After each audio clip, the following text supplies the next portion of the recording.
I've been trying out a lot of new characters in recent months. I thought it would be useful to break down how I've been approaching this. You know, a lot of the time when people learn a new character, they go straight to the most damaging combos, how to land super, that kind of thing. And it means that the essentials are overlooked, and over time they develop a really stilted playstyle, where it's not necessarily as good as it could be. So I thought today I'd talk about some of the things I ask myself when I'm learning a new character. The idea here is to be really basic and reductive and break things down as simply as possible, so you've got really good answers to any questions you might ask yourself and challenges your opponents might put at you. To start things off, you really want to know what buttons earn a knockdown.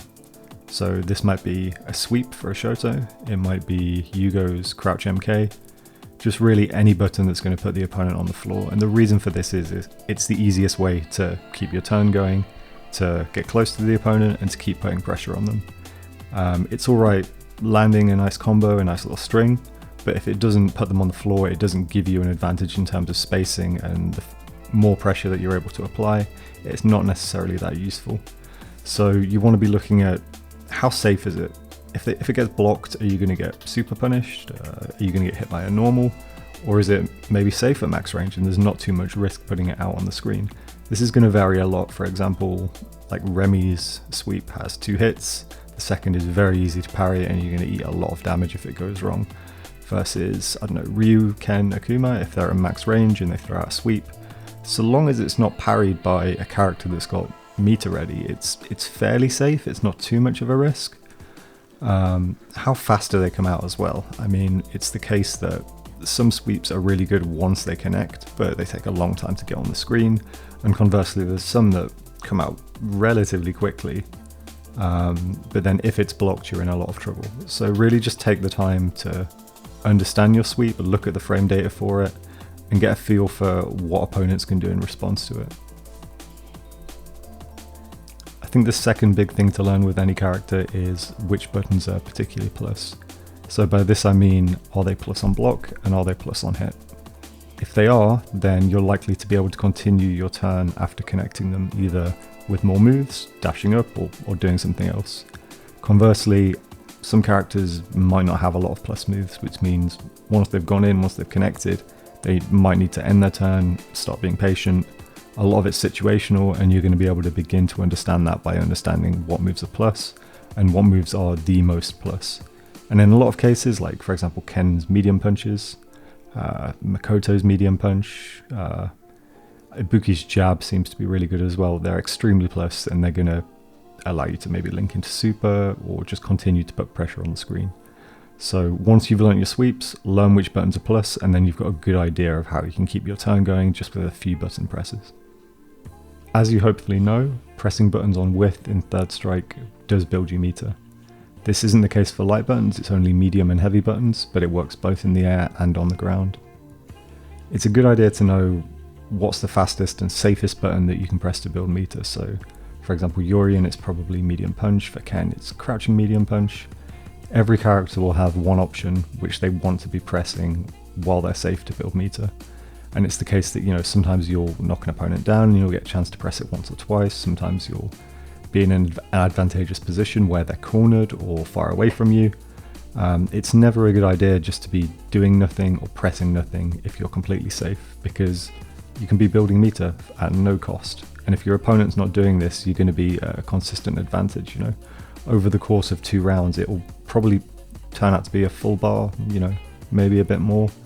And as you probably know, having super versus not having it in the final round is going to be a big difference between winning or losing.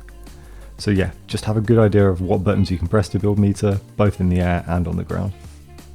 So next up, which button starts up the fastest? If you need to stuff a move, someone dashing, someone doing something unsafe and just quickly stop them from doing it, a jab or a short is usually pretty good for that.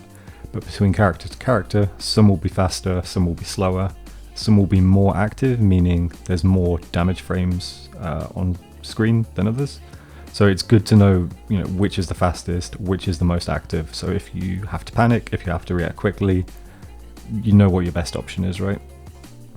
For Chun-Li, this will be something like crouching jab. I think it's 2 frame startup, it's extremely quick. And for Yugo, it's, you know, crouching short. It varies from character to character, so just make sure you know what your fastest option is and you've got that ready if you need it. It's also very useful to know which buttons push away and which keep characters slightly closer. So in the example here with Yugo, his crouching short pushes Yang fairly far away. Crouching jab slightly closer. So depending on whether you want to continue to play close or push them out for something else, it makes a lot of difference which one of these you choose. The same is true when you're stuffing movement, right? If you want to stuff their movement and then follow up, probably better to keep them close. If you want to push them away and maybe start zoning, start playing a mid-screen game, you want to use the far option. So just make sure you take some time to understand which of your moves push away and which keep slightly closer. Which buttons are the most damaging? So in a lot of cases, this is obvious, right? Heavy punch, heavy kick are going to be the most damaging buttons that you can press, but these tend to vary ever so slightly. In the example here, Sean's close hard kick is a lot more damaging than his heavy punch. Make sure you know how it works for your character. Is their crouching heavy normal the best? Is it their close standing? Just take some time to experiment and know which does the most damage. And the same is absolutely true for stun. While heavy moves of course are going to do the most stun, some will do more than others. Urien here's a great example where his overhead does very little stun despite the fact it's a heavy move, versus his chop which does a good amount. Again, experiment, see what works for your character. Make sure you've got some good set play options, so if you get an opponent up to half stun, you know what buttons you need to press in what order to finish them off and get them to full stun. There's some characters where this is critical. For example, if you're playing Necro, a lot of his game plan is going to focus around stunning the opponent, so make sure you're aware of that and have a good think about how important it is to your character in general to stun the opponent. Some characters don't need to worry about stun, it's not going to be a big part of their game plan, whereas others might really struggle to close out a set if they can never stun the opponent. Next, have a look at which buttons are overhead. It's a big part of the game in Third Strike, transitioning between low, overhead, throw attacks. Pretty much every character has an overhead, and where they're not always that safe and strong, you can kind of mitigate for this with universal overhead, which when used at max range by pretty much any character is going to be very safe. So take some time to figure out what is the max range you can use your overheads at, what timing is required to make them safe, can they be used meaty to be made even more plus, can they combo into moves, are they reactable, right? So I'm thinking in particular of Dudley's heavy kick overhead. It's very quick, it's very damaging, links into super. You don't want to miss that kind of thing. If your character has a good overhead option, make sure you're aware of it and you understand how to properly use it and how not to get parried. Make it safe, make it secure. Next up, look at which moves corner carry. A good example of this is Akuma. If he gets a free punish, does he want to do heavy DP or does he want to do heavy Tatsu? It will make a big difference whether the opponent stays mid-screen or travels towards the corner. So look at your character's moves, again, which push away, which really launch them into the corner where you're going to be able to start your corner game, and which keep them mid-screen. And it's going to change situation to situation, right? Against certain characters, you're not always going to want to put them in the corner and fight them in the corner.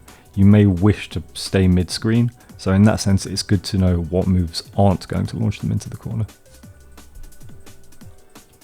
Next up, ask yourself, what is your best Kara button? So for some characters this will be quite obvious. Chun-Li, MK, for Remy it's HK, and it will let you throw from much further away than you otherwise would be. For some characters they might have a couple of Kara buttons that all depend on the situation. Some characters have reverse Kara buttons, which are definitely worth knowing about.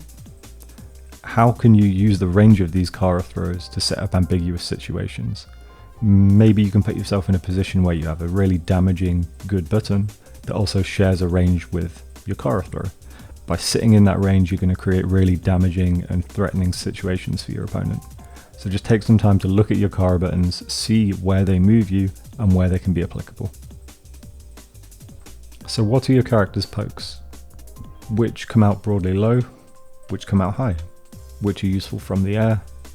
And where do you stand to get the most out of them? What's the recovery like if they're blocked or if they're whiffed? And what are the hurtbox movements like? For example, does it move you forward and then leave you more vulnerable? Does it push you low to the ground and make your hurtbox smaller? It's all going to vary, and it's about measuring the risk versus reward. In the air, typically what goes the furthest and what kind of risk are you at if it gets parried? Do you land quite quickly, or are you going to be there for a long time where you're going to get caught?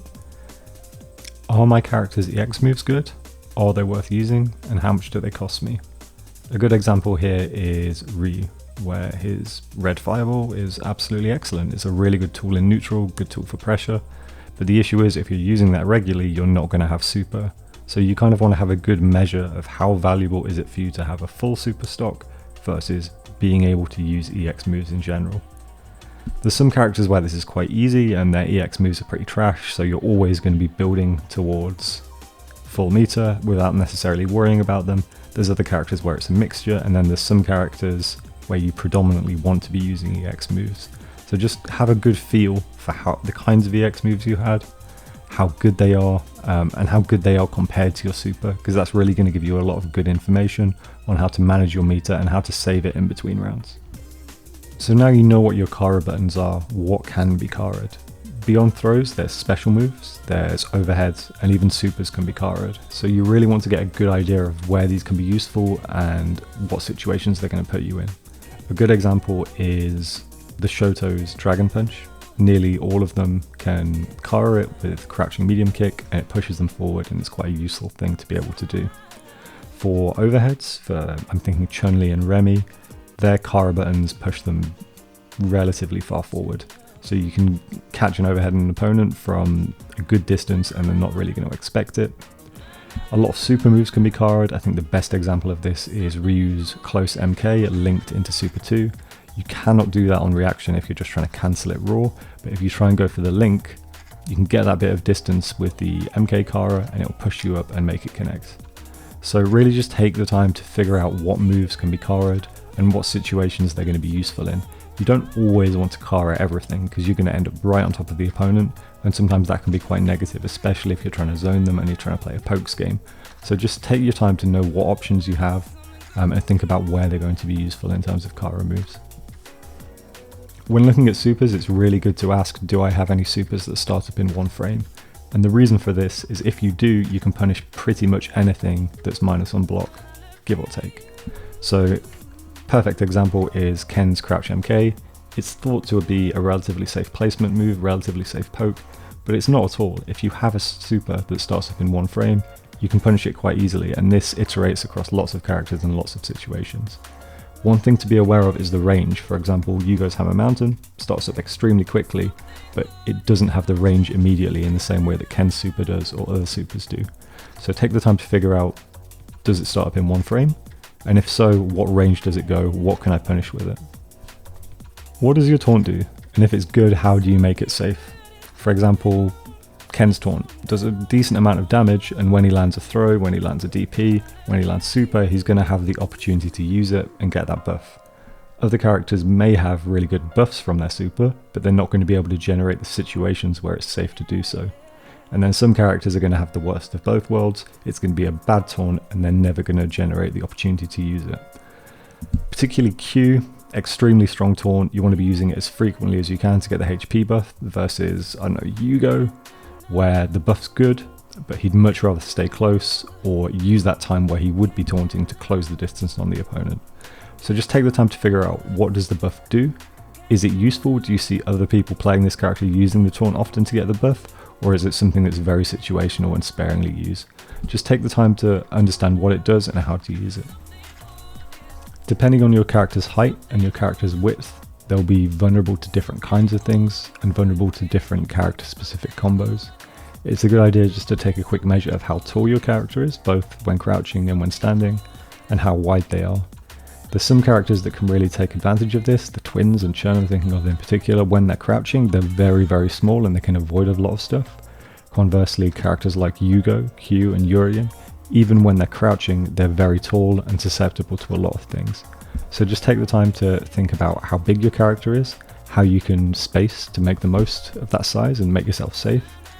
Additionally, sometimes because of your size, you'll be able to parry moves that otherwise wouldn't be parryable. And this will let you earn extra meter or put your opponent in a negative situation where you can get punishes that wouldn't otherwise be available. If you happen to land a throw, if you happen to land a super, think about where you position yourself after that. Where does the opponent go? Are they launched far away from you? Are they kept close? And then what can you do after that? For example, I'm thinking Ken's a great example. You dash, wait a brief moment, and then jump over, and you're going to get almost a perfect cross-up on most characters. There's other characters that are going to land super, and it's, for example, Gygus. You don't really get incredible positioning and incredible spacing after landing that, even though it's a great move. So just take the time to figure out when you hit your super move, when you hit your throw, back throw, neutral throw, forward throw, what do you get in terms of spacing and timing? What can you do afterwards to mix up your opponent maximally? Anti-airing is a big topic, but it can be broken down quite quickly and quite simply. Ultimately, ask yourself, can I walk or dash under a jump with my character? Can I jump back? And if I jump back, what buttons do I press to hit the opponent as they're jumping in? How can I layer my anti-air? So if I'm going to stand there and press a button to anti-air and they parry it, what can I do next to make them to parry more and ultimately hit them? Ask yourself as well, how useful is your super? How useful is it to burn meter to anti-air?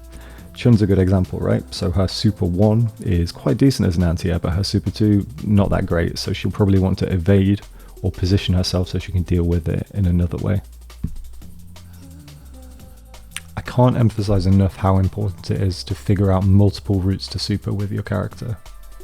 You need routes that are ultimately easy to react to. So this might be a jump in that you can react, it might be a button that you can react to, but some way that you can confirm super and ensure it hits and you're spending that meter effectively. As well as reacting, you want placement options. So these are buttons that you put on screen.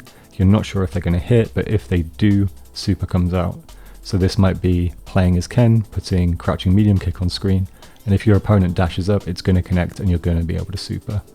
As well as that, have some DED options ready, know how much meter you need to build to finish it off and get the DED options on screen. Figure out what routes offer the best corner carry. It's going to vary slightly depending on the buttons that you use to lead into it. And what can you do afterwards? What are the best follow-ups?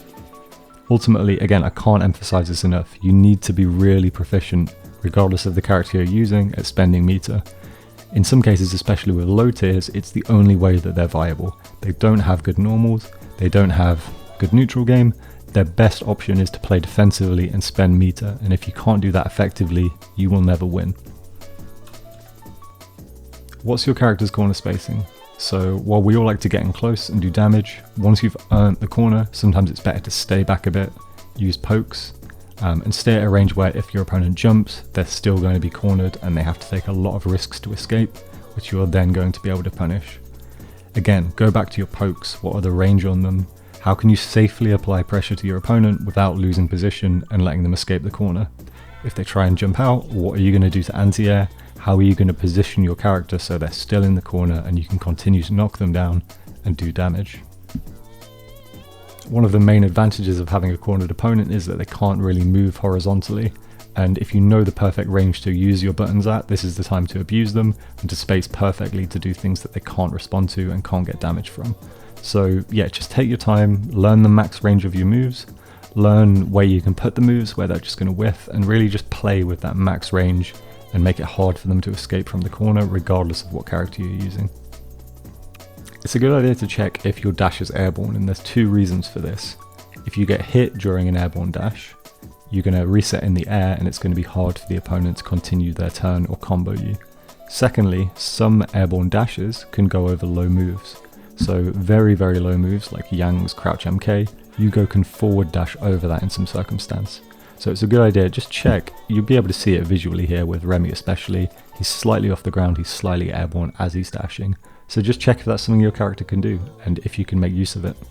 So does your character have moves that can close distance, and where are you spaced afterwards? So I'm thinking here of Yugo's backbreaker, it launches him across the screen, particularly the medium kick one. Makoto's towards MK and towards HK, they move at a good distance, and lots of characters have moves that do similar sort of things. So these aren't moves that you're going to want to use in neutral or when your opponent can respond, but if you knock them down when they're far away, if they're otherwise in recovery and you want to get close to them, these moves can be really useful, and it's good to have them ready just to know you can get across the screen and start something new up very quickly. It's a really good idea to have some chip options ready regardless of what character you're using.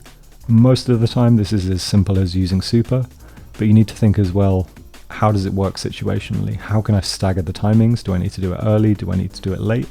Can I do moves before it that I cancel into it to add even more hits, more that they have to deal with? It's good to think as well, if they parry what you're doing, what situation are you in? For example, here, Akuma can do a fireball, and if it's parried, he's still plus, he can still do extra stuff. But Ken, for example, if he did Super 3 and it gets parried, he's going to be in a really bad situation where the opponent gets a free punish on him. So take your time to think, what are your chip options? How can you mix them up to make them unpredictable? And if they go wrong, what kind of situation are you in, and how much risk can you tolerate in that regard? If you need to do a wake-up reversal, you need to know a few things about it. So, how invulnerable is it? How quickly does it start up? Does it cost meter? Most of the time you're going to want to block, but every so often you'll be put in a situation where it's definitely worth taking the risk doing a wake-up reversal. So just take some time to understand the options you've got. How safe are they? If you whiff and your opponent blocks, what kind of situation are you in?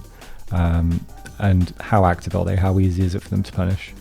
Again, way better in this game to play cautiously, play defensively and take your time, but you definitely still need to know for those rare situations what are your wake-up reversals and how do they work. At what ranges are your parries valuable?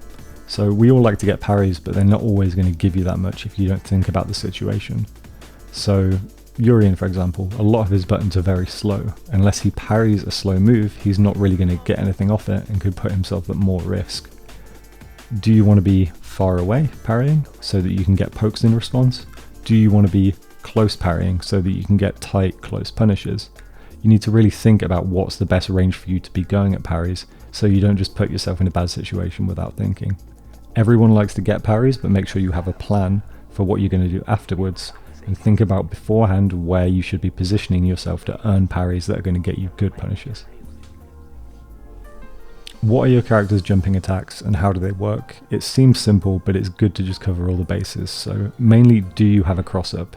Do you have a move where you can jump, land directly on top of the opponent, and they're not going to be sure what side to block on? A lot of characters do, a lot don't. So just take the time to understand if you've got this option and how best to use it, where to jump from to get the perfect cross up.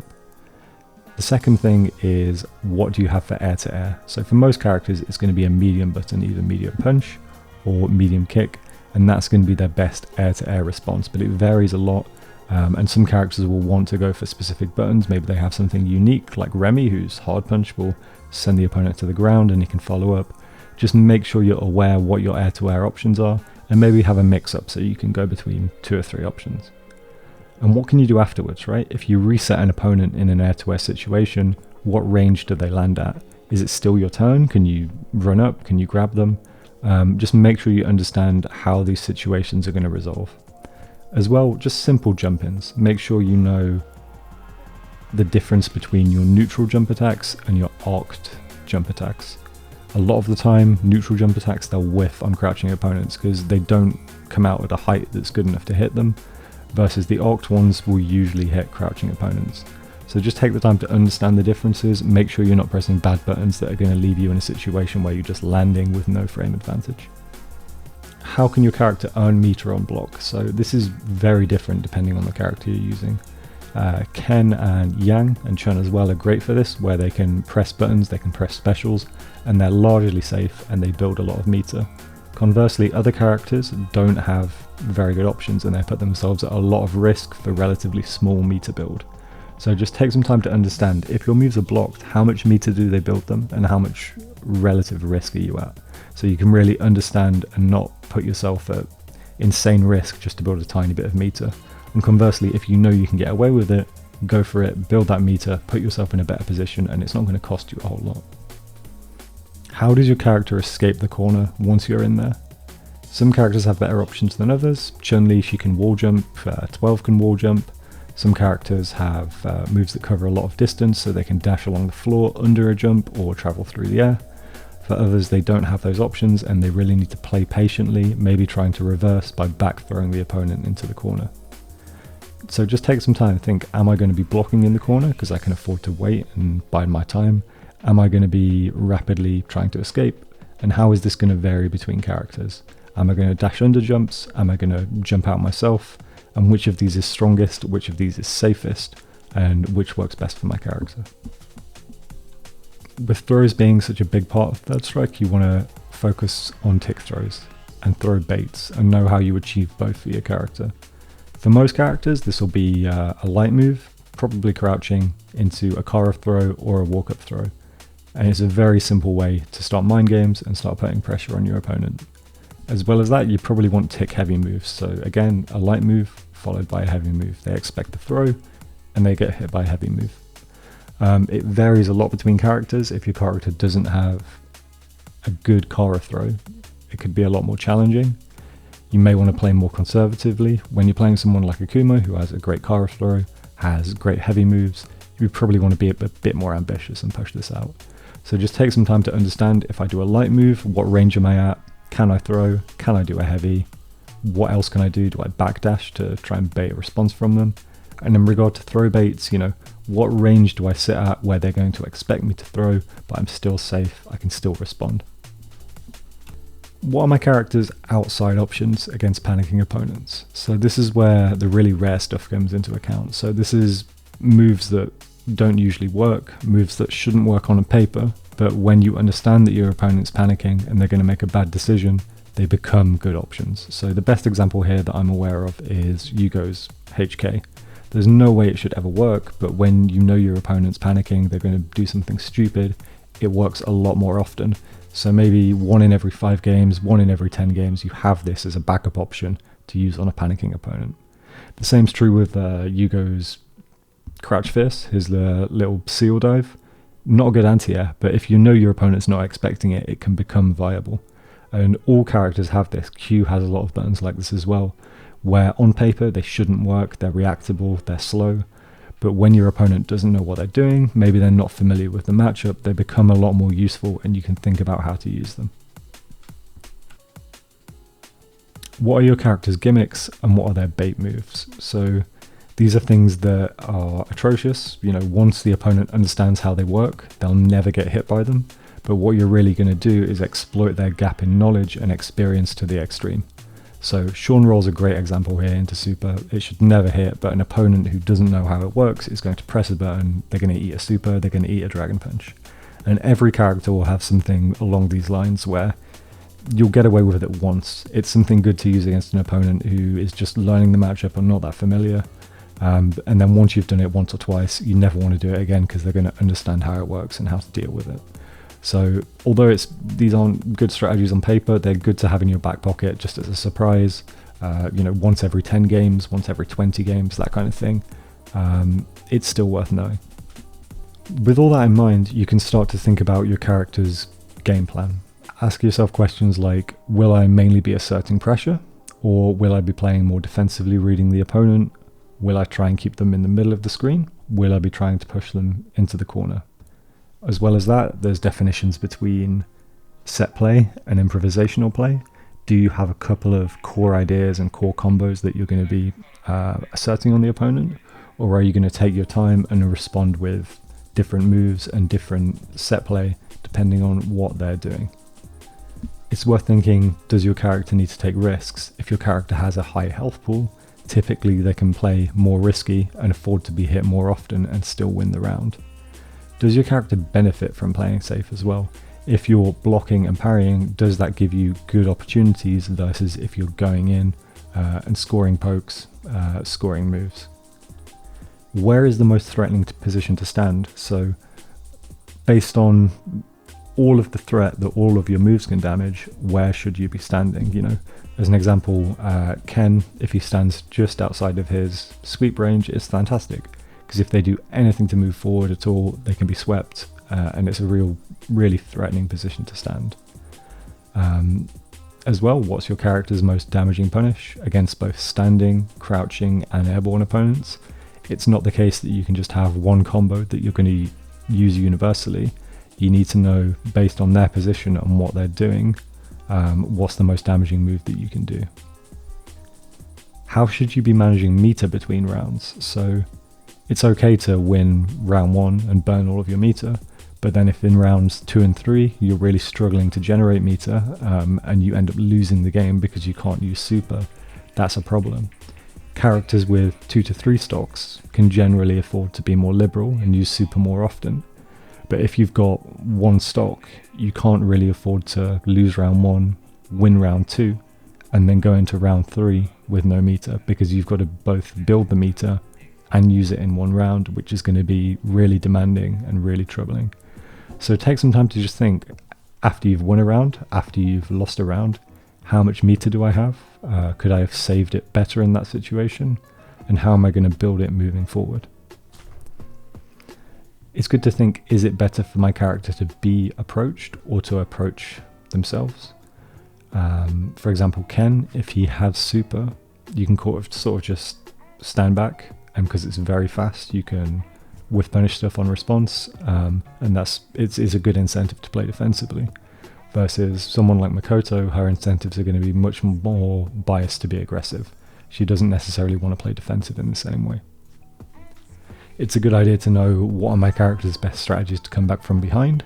If you've very low on meter, very low on health, how can you play around that and get the most damage out of your moves with no meter, with poor spacing, and make sure that everything's doing max damage, getting you the best position as possible, so you can turn it around and get into a good position without too much effort. Finally, how adaptive does your character need to be against different characters? As an example, Yun doesn't need to be all that adaptive. Broadly, he just wants to build super and then get aggressive and use it. Versus someone like Necro, some characters he might benefit from playing a real keep away style where he's trying to knock them down and poke them a lot. Against other characters, he'll want to get an induced stun. So look at how adaptive your character needs to be. Do their strategies allow them to be aggressive? Does it allow them to be defensive? And how does it work between each matchup? Finally, at this stage, we can start thinking about, what are my combos? This is the stage now, once you've understood all of the stuff we've talked about, that you can start thinking, okay, what are my combos? What are my fallback options? And you can really think about the context of your combos and understand how they're most useful. It'd be really good at this point for me to show you the lure training mode that I use. Here's the link in the description down below. This gives you lots of options. You can see what's plus, what's negative, all the frame data stuff. You can load in the hitboxes, you can load in the ranges. And with save states and load states, you combine all of this stuff and you can really quickly understand what I've discussed in this video. I hope this was useful. I really enjoyed making this video. It's good to talk to you all again. Have a great day. I'll see you soon.